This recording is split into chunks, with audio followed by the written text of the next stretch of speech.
Good morning friends. இன்றைக்கி முருங்கைக்கீரை soup இல்லை செய்யலான்னு பார்க்கலாம். அதுக்கு தேவையான பொருட்கள் மெயினாக இந்த மாதிரி முருங்கைக்கீரை தேவைப்படும். இந்த முருங்கைக்கீரையை நல்லா ஒரு தடவைக்கு 3 தடவையாக தண்ணி விட்டு அலசி இந்த மாதிரி ஃபில்டர் பண்ணி நான் ரெடியாக எடுத்து வச்சுருக்கேன். அதுக்கப்புறம் தேவையான பொருட்கள் பார்க்கலாம். முக்கியமாக இந்த மாதிரி ஆனியன் கட் பண்ணி வச்சுருக்கேன். ஒரே ஒரு பச்சை மிளகாய் மட்டும் எடுத்துக்கலாம். இது வந்து சீரகம், சின்ன சீரகம். இது சோம்பு, இது மஞ்சள் தூள், மிளகு கொஞ்சமாக எடுத்துக்கோங்க. காரம் ரொம்ப இருந்துடக்கூடாது, ரசம் தானே. சூப்பு, ரசம், வயிற்றில் புண்ணு அந்த மாதிரி இருந்தால் அது வந்து நம்ம ஸ்டொமக்கை வந்து நல்லபடியாக பார்த்துக்கிறதுக்கு அது கொஞ்சமாக நான் கொஞ்சம் 2 ஸ்பூன் எடுத்து வச்சுருக்கேன். இதில் 1 ஸ்பூன் போட்டால் போதும். இது சாம்பார் பொடி, தேவையான அளவுக்கு உப்பு. ஃப்ரெண்ட்ஸ், சிறு பருப்பு மட்டும் சேர்த்து சமைச்சா ஹெல்தியும் கூட, டேஸ்ட் வைஸ் செம்மையாக இருக்கும். இது சிறு பருப்பை இந்த மாதிரி ஒரு கப்பால் 1 கப் போட்டுட்டு 2 கப்பு தண்ணி விட்டு 2 விசில் வரைக்கும் வச்சு இந்த மாதிரி ஒரு பதத்துக்கு எடுத்து வச்சுருக்கேன். ஃப்ரெண்ட்ஸ், இப்போ முக்கியமாக இதை இப்படி எடுத்து வச்சிடலாம். இப்படி இருக்கிற இந்த கீரைகளை இந்த மாதிரி ஒரு சிசர், இது வந்து நான் குக்கிங்காகவே எடுத்துக்கிறது. இந்த மாதிரி ஒரு சிசர் வச்சு இந்த மாதிரி கட் பண்ணும் பொழுது நமக்கு நான் கட் பண்ணி எடுத்துகிட்டு வந்துடுவேன். இந்த மாதிரி நம்ம இந்த அளவுக்கு கட் பண்ணால் போதும். இந்த மாதிரி கட் பண்ணி நான் அதில் எடுத்து வச்சுருக்கேன். இப்போ நம்ம அடுத்து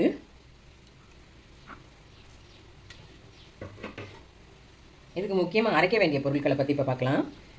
ஃபஸ்ட்டு மிளகு, அதுக்கப்புறம் சீரகம், சோம்பு, அதுக்கப்புறம் நம்ம எடுத்து வச்சுருக்க தேங்காய். இதை போட்டு ஒரு சுற்று சுற்றின பிறகு இந்த வெங்காயத்தையும் பச்சை மிளகாயும் சேர்த்து கரகரப்பாக அரைச்சிக்கணும். ரொம்ப நைஸாக அரைக்கக்கூடாது. நான் அரைச்சி எடுத்துகிட்டு வந்து உங்களுக்கு காட்டுறேன். தண்ணி சேர்க்காமல் நான் அப்படி குறகுறப்பாக அரைச்சிருக்கேன். இது கூட நம்ம இப்போ தான் தண்ணி சேர்க்குறோம். இந்த அளவுக்கு சேர்த்தா போதும். இது கூட நான் சொன்ன அந்த பச்சை மிளகாய் அதையும் அப்படி கட் பண்ணி போட்டுக்கலாம். இந்த ஆனியன், கண்டிப்பாக இதில் ஆனியன் சேர்க்கணும். இதில் என்ன சேர்த்துருக்கோன்னா மிளகு, சீரகம், சோம்பு, பச்சை மிளகாய், தேங்காய், துருவின தேங்காய். மிளகு போட்டுட்டதுனால உங்களுக்கு இப்படி தெரியுது. அந்த அளவுக்கு அரைச்சி இந்த மாதிரி கரகரப்பாக அரைச்சி எடுத்துக்கோங்க. நைஸாக இருந்தால் ஒரு மாதிரி நமக்கு சூப்பு தடன்னு தெரியும். இதுனா உங்களுக்கு அதான் நல்லாயிருக்கும். இப்போ நம்ம செய்முறை போயிடலாம். ஸ்டவ் ஆன் பண்ணிக்கலாம். கடாய் கொஞ்சம் சூடானோடனே கொஞ்சம் ஆயில் எடுத்து போட்டுக்கலாம். அதில் கடுகு வெடிக்க ஆரம்பிக்குது.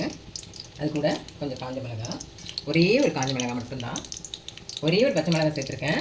கொஞ்சம் மிளகு சேர்த்துருக்கோம். ஒரு ஸ்பூன் கிட்ட நம்ம சாம்பார் பொடி கொஞ்சம் சேர்த்துக்கலாம். வெடிக்க ஆரம்பிச்சிருச்சு. கடுகு வெடிக்க ஆரம்பிச்சிருச்சு. நேரத்தில் தக்காளி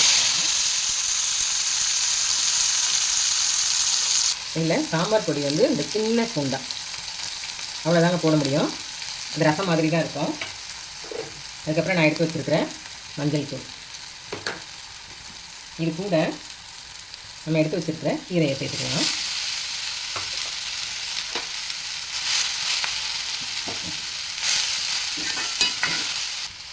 நம்ம உப்பு ஆட் பண்ணிக்கலாம். அதுக்கப்புறம் நம்ம அரைச்சி வச்சுருக்கேன் அந்த பேஸ்ட், இந்த பேஸ்ட் எல்லாத்தையுமே சேர்த்துக்கலாம். ஃப்ரெண்ட்ஸ், இந்த மாதிரி வதக்கிட்டு நான் மிக்ஸி தண்ணியில் நல்லா சேர்த்து இன்னொரு கப்பு தண்ணி சேர்த்துக்கலாம்.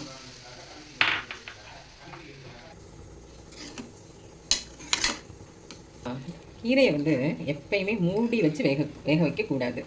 இது மாதிரி திறந்து தான் இருக்கணும். நம்ம அடி கொஞ்சம் பிடிக்காமல் வேணால் நம்ம கொஞ்சம் கிளறி கொடுக்கலாம். நீங்கள் அப்படியே ஃபில்டர் பண்ணிவிட்டு சூப் மாதிரி குடிக்கலாம். அயன் சத்து ரொம்ப அதிகம். இப்போ வெந்து வந்துடுச்சு. நமக்கு பாருங்கள், கீரையோட கலர் மாறிடுச்சு. ரொம்ப குழைய வேக வைக்கணும்னு இல்லை. நைஸாக அரைச்சி போட்டிங்கன்னா இந்த மாதிரி இந்த கன்சிஸ்டன்சி கிடைக்காது நமக்கு. இப்படி தான் இருக்கணும். கொஞ்சம் லிக்விட் கன்சிஸ்டன்சி இருந்தால் தான் அது சூப் மாதிரி வரும். இப்போ நம்ம மெயின் இன்க்ரீடியன்ட்ஸ் பருப்பு அதில் சேர்த்துக்கலாம். ரெடி ஆகிடுச்சு பாருங்கள். இப்போ நல்லா வெந்து வந்திருக்கு, தெரியுதுங்களா? அவ்வளோதான். இப்போது சாதத்தோட பிசைஞ்சு சாப்பிட்றதுக்கு நமக்கு முருங்கைக்கீரை சூப் தயாராக இருக்குது.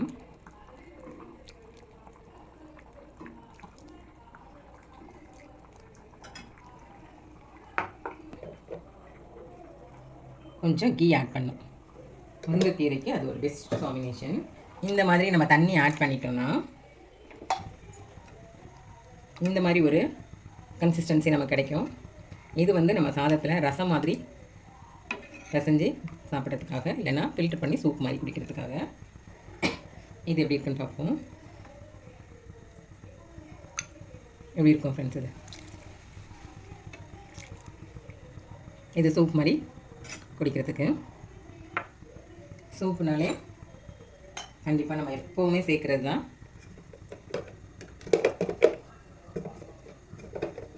அது பண்ணுது. இப்போது சூப்புனா நம்ம எப்படி குடிக்கலாம். முருங்கைக்கீரையை நம்ம 2 விதமாக பண்ணியிருக்கோம். ஒன்றும் இல்லை, தண்ணி கொஞ்சம் அதிகமாக ஆட் பண்ணால் ரசம் மாதிரி ஆகிடும். ஆனால் இந்த அளவுக்கு பதம் இருந்தால் ரைஸோடு சேர்த்து சாப்பிட்றதுக்கு இந்த பதம், சூப் மாதிரி சாப்பிட்றதுக்கும் இல்லை ரசம் மாதிரி விட்டு சாப்பிட்றதுக்கும் இந்த பதம், ரெண்டுமே சூப்பராக இருக்கும். செஞ்சு பார்த்துட்டு எனக்கு கமெண்டில் மட்டும் சொல்லுங்கள் ஃப்ரெண்ட்ஸ். தேங்க்யூ.